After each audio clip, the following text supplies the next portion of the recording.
Hi, my name is Nate Stone. I work with Pine Valley Foods in the IT department, and I'm going to give a little introduction here into our new order entry system that will replace WebTrack going forward and allow us to do many more exciting things and increase the reliability of our order entry system going forward. This will be a quick introduction, and what we'll do is we'll start with just showing you around the system and how you'll use it. The new system is found at our website, pinevalleyfoods.com. We'll start at the main site. So our main website, if you land here, it's pinevalleyfoods.com. And under distributor resources, we now have a customer console. The customer console will be where everything that's currently in WebTrack will move. Right now, we only have two features in there, a new student pack entry system and a new bulk entry system. Over the course of the fall, we'll also add invoice searches, history invoice, active invoices, or active orders, the open orders that are in the system preparing to be filled or delivered. And all the functions you currently do in WebTrack will be migrated over here. So we'll go ahead and go to the customer console, and it requires a login. To get a login, you need to talk to customer service at 318-397-1124. And they will give you a login and assign the permissions that will allow you to go in here and manage orders for your company and enter orders, delete orders, etc. So I've got a test user created. Once you've logged in, you'll find yourself at the customer console. The customer console currently only has two options, student pack orders and bulk orders. We'll start by choosing a student pack order and looking through our options there. So when you click on student pack orders, this is your landing page. You have a few options here. You have the order homepage. That takes you back to this main screen. When you have an open order, it will show a summary of the open order on this page. This page can take a little while to load if you have a very big order open, so you might need to be a little patient when you go to an order homepage. When you're actually editing an order, it's very fast, as only a subset of the data loads when you're using the order. So in order to create an order, you would click Create New Order. There's also a list here of open orders, which we have none because this is a new user that I'm just setting up now. And we have no exported orders. If you had orders that you were currently working on, they would show up in the open orders and you can resume them at any time. The system saves the state of your order at all times. And you can leave and come back and continue just by clicking on the name of the school or organization you're working on. Your exported orders are orders that have been sent over to the system, and you can review them at any time to make sure they were correct. If they aren't correct, you need to contact customer support, and they can fix it in our back-end system that customer support has access to. So to start, we're going to go ahead and create a new order. Click the Create a New Order button. And you can see here at the top, it fills in a blank name here, New School. We're going to call it Lincoln Elementary. It puts in your order number, your division, and your customer number. You should not change those. We currently have a bug where it allows you to change those. That will be removed shortly so that you cannot change them at all in the future.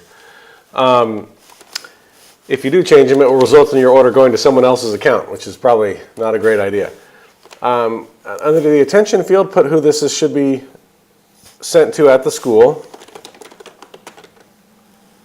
We'll go to some teacher and the address.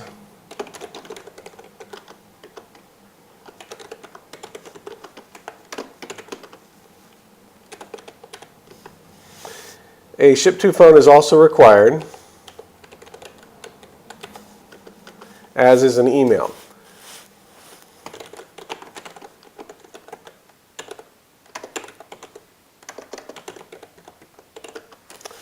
Then you need to pick your arrival date.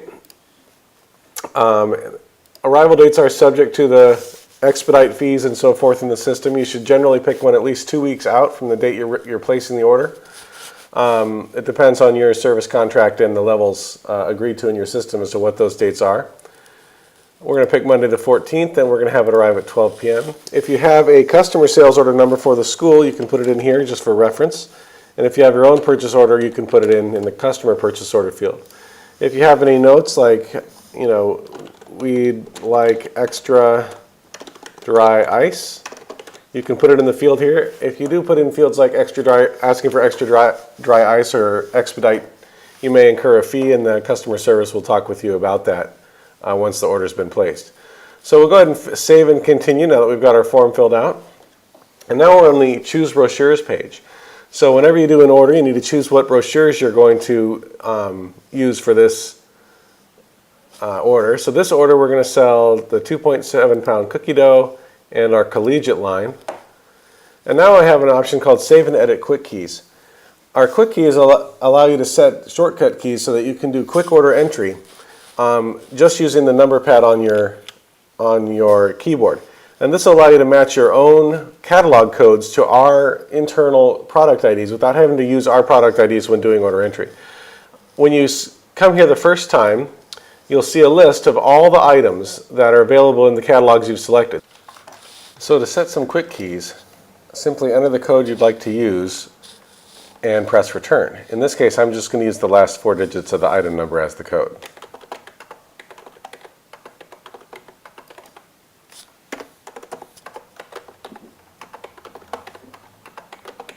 You'll notice I'm doing this very quickly. All I'm doing is hitting return to go to the next line. The entire system allows you to hit return and go to the next line so that you can enter things quickly using only a number pad. I've already filled in the rest of the quick keys I'm going to use for this order, and so I'm going to go ahead and click Save and Add Leader. Okay, I'm going to call my leader name Jane Teacher, and then I'm going to click Save and Add Seller, and my seller name is going to be Billy Student. Okay, and then I'm going to hit Save and Enter Sales Data, and this is where I can now use the quick keys I just entered to put in the order for this student. The quick key system is designed to allow you to enter the student's order just using the codes you've put in. You can see listed below the codes that are your short codes that you've assigned. If you hadn't assigned a short code, it would be the item number without the dash. So 071001 would correspond to chocolate chunk tubs. In our case, we put in a short code of 1001. So using my keypad, I simply type in 1001, hit return, and hit my quantity 5, and hit return again. It automatically updates the quantity below to 5, shows you a check mark in the corner right up here, and then puts it back on the code so you can enter the next code. So let's say this student also had 1017 and had 5 of those. Okay, and you can scroll down below and see it's updating down here where 1017 is to 5. It's also updating your total items at the top and saving immediately after you've done it. Now let's say we made an error and we actually only needed 4 of 1001. We can just simply type in 1001 again, hit return, and hit 4, and it will update that quantity. Now if you type in something that isn't found, 1234 is not one of our short codes or one of the products on this page, and I try and put in 8 of those, it'll give me a quick could not find item. And so this system allows you to quickly enter the student's information and complete the order. Now this order is correct, we'll say, with the 9 items.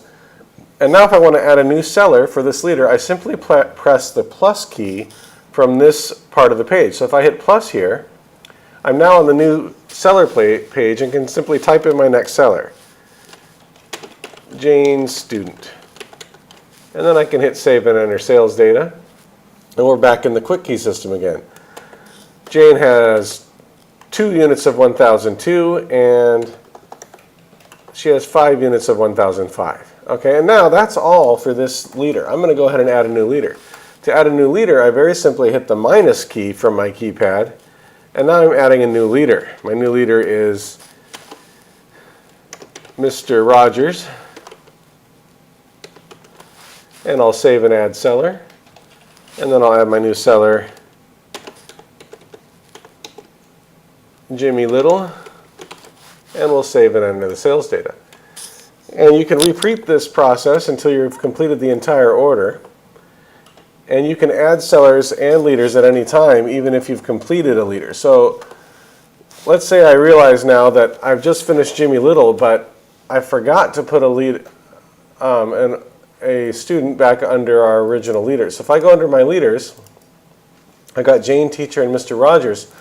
Well, back under Jane Teacher, I forgot to enter a student here, so I need to go add a new seller. I can click Add Seller under Jane Teacher at any time and go add a new seller.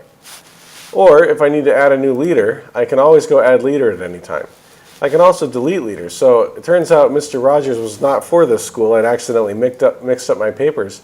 I can just click on Mr. Rogers And I can delete this leader, and it will delete the leader and all the students underneath him in one shot. And it gives you a warning, so in case you do this by accident, you get a warning before you do it.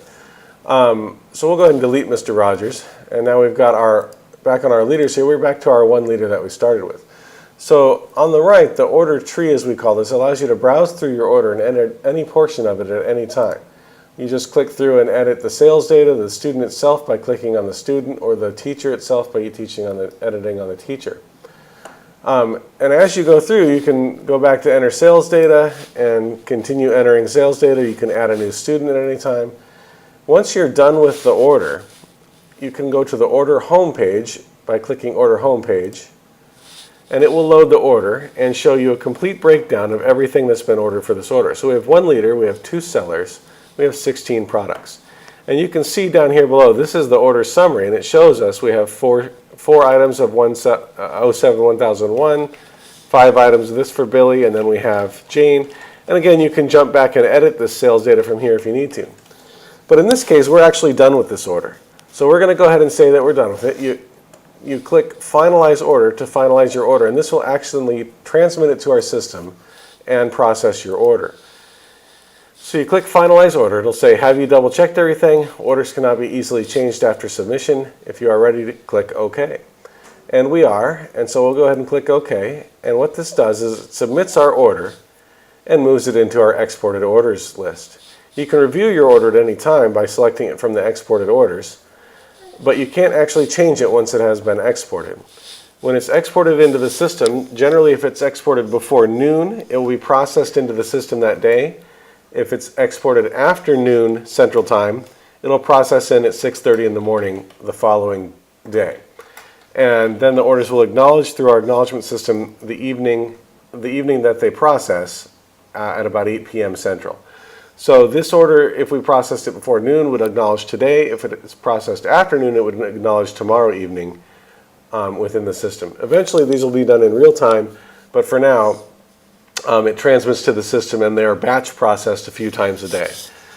So that pretty much wraps it up for doing PPS entry, or student pack, as you call it. At any time, you can click Console to go back to the main console page. And this is back at the customer console. From here, you can start a new order. You could go to student pack or go to bulk. We'll have a different video for how to do bulk orders, although it's essentially the same. I'd like to thank you for listening and hope this makes your student pack entry much easier and much easier to browse, especially when dealing with large orders. We look forward to rolling out new portions and appreciate any feedback you have. I would note that this system requires you to use a modern web browser, meaning Internet Explorer 9 or 10, or Firefox 20 or higher, or Google Chrome 20 or higher. The reason for this is it's easier for us to maintain systems when they use standardized code, which those browsers all do. Earlier browsers from Internet Explorer on Windows XP are not viable on this system because they are insecure and extremely difficult to make work with the technologies we're using on this website. So if you need help upgrading your browser, we'd be happy to help you with that. We also have a page that provides links to browsers that are compatible with the system. And we appreciate your time. Thank you very much.